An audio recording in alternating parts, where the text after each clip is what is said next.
Welcome to Shine Chats. I'm here with Michelle Bremerman at the ADHA Annual Convention in Columbus, and we're really excited to have an opportunity to chat with Michelle this morning. Michelle is the president-elect of the ADHA, and we're real excited about her taking over that leadership. She's had numerous leadership opportunities and hit her goals here at ADHA, and she also currently right now is working as a clinician in private practice and previously as the clinical faculty at the Community College of Baltimore County. So Michelle, welcome. It's great to see you again. Thank you so much. Are you excited about your presidency coming up? How could I not be? Yeah? It's fabulous. Yeah, to lead this organization, it must be a real exciting time for you and the association.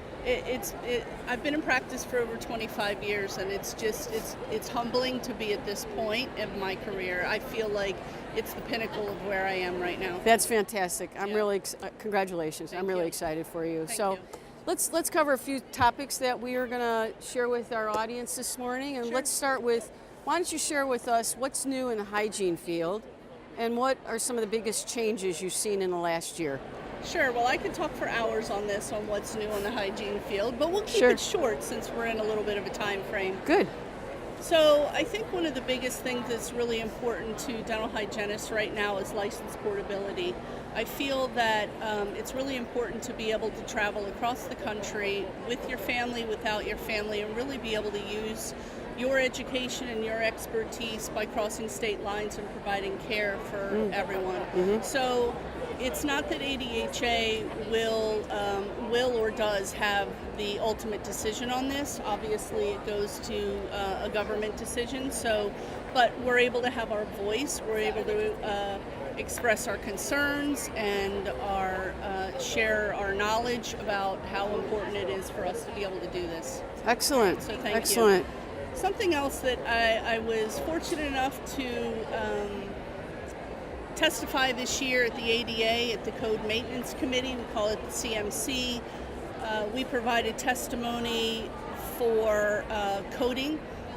There were 5 codes that we submitted testimony for, so that was a big deal. We work in collaboration with the Dental Hygiene Focus Group, and we collaborated with them all year long, and we're able to provide some nice testimony for that. So, That's great, because that's so important to have the collaboration with ADA and the coding that's proper, because it's so important in a dental practice and in the hygiene department. Absolutely. And for the patients. Right. So that's one of the things that's new at the ADHA. Is there other things you'd like to share with our viewers? Well, how can you not be excited about this program that we have here today? So Right. I think that's one of the biggest things. We're really listening to our members and really making sure that we are providing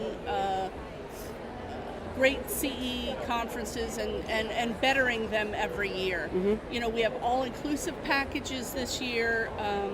We have so many social events because we know that, hygienists love and enjoy that. And we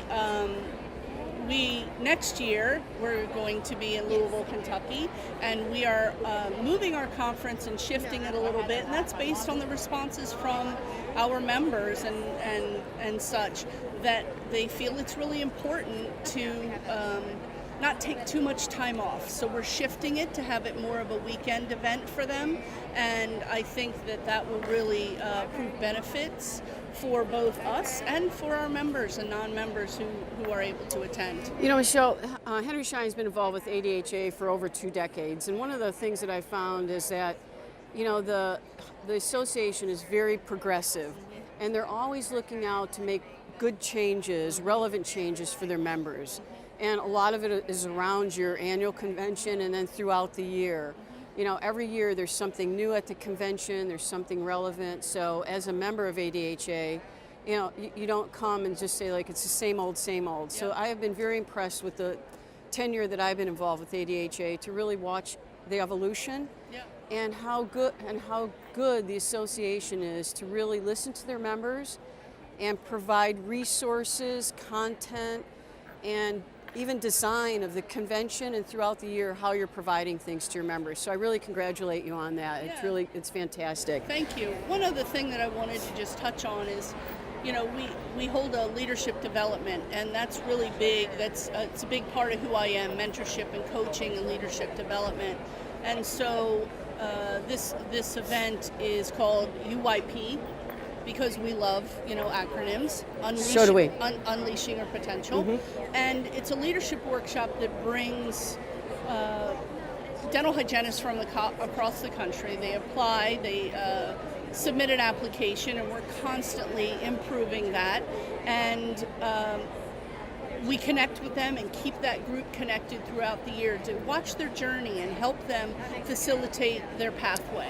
Well, I think when you are connected as a community, I think the outcomes of any program is more as lasting, and everybody's looking for that kind of community connection. Yeah, I did want to add our webinars. We held 9 webinars. First of all, this is key. This is our annual report, and this, if you want to know anything about ADHA, what happened this year, it's in our annual report. But we held webinars this past year. They sold out. That's they great. were hot topics, name it, master classes by Christine Berry, and they sold out. So they're hot. And so hygienists can find out all of that on your Website. ADHA website. Yep. Okay. So I want to just transition, because I know another very important accomplishment that just occurred is, what should hygienists know about the new classifications of periodontal diseases and how that might affect their roles? This is kind of hot off the press, so share with our viewers a little more information about that. Sure, and thank you for that. First and foremost, we want to congratulate AAP because this is a huge endeavor that didn't occur overnight. It's been occurring for a while. It's been collaborative. They've embraced others. It's a very deliberate process in which has happened, and it's culminated in the strongest evidence and purpose, and it will help further the dental hygiene profession. And so what's happening is that they have separated it into staging and grading. So there will be there's 2 systems, and it's very similar to like the oncology, in which they do the grading of things, and it'll help improve the understanding of clinicians, but it also helps describe the disease progression and the risk factors that are associated with that. And we're lucky enough to be presenting that in October at AAP along with the Canadian Dental Hygienists Association. So Wow, we're that's really thrilled about that. That's fantastic. Yeah. Yeah, that's a big accomplishment, Huge. I'm sure, and in collaboration. Again, that's fantastic. Yeah. So as we close up here today, why don't you elaborate a little bit more on that and any other key takeaways that hygienists could benefit from our conversation today? Sure. But maybe you can. This last topic is so important. So if there's anything else you want to leave with the viewers today, because it seems like that is going to be transformational in some respect. Sure. I just want to reiterate, and I know you know, but I think it's important for those that are watching today. ADHA is a progressive, dynamic, rapidly changing organization, and we've had perfect examples of that right now. When things need to be moved and changed and shifted, we're doing it. When we need to respond, we're doing it. So I think that's really key, that we listen and we respond, and we are the lead changers in our profession. As I step into the role of president in just a few days, countdown, I want to continue to bring this adaptive organization through. I'm not afraid to change. I embrace change, and I truly look forward to that.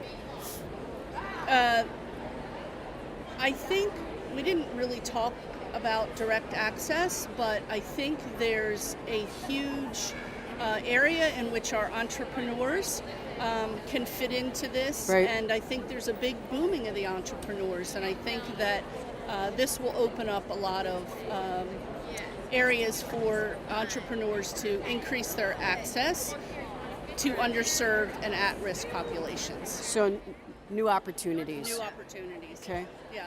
That's great. Well, I think that we have covered a lot here this morning, Michelle, and our viewers, hygienists out there watching this, please, there's abundant of resources on the ADHA website. So if anything that we spoke about this morning, you want additional information, please, please feel free to call the ADHA or go to their website, because we just touched on a little bit of the valuable resources that are provided. So we thank you for watching. Thank you, Michelle, for being with us. Congratulations on being the president. Thank you. We're excited about what you're going to do in the next year, and anything that Henry Schein can do to support your endeavors and continue our relationship with ADHA, we welcome that. So thank you very much. Thank you.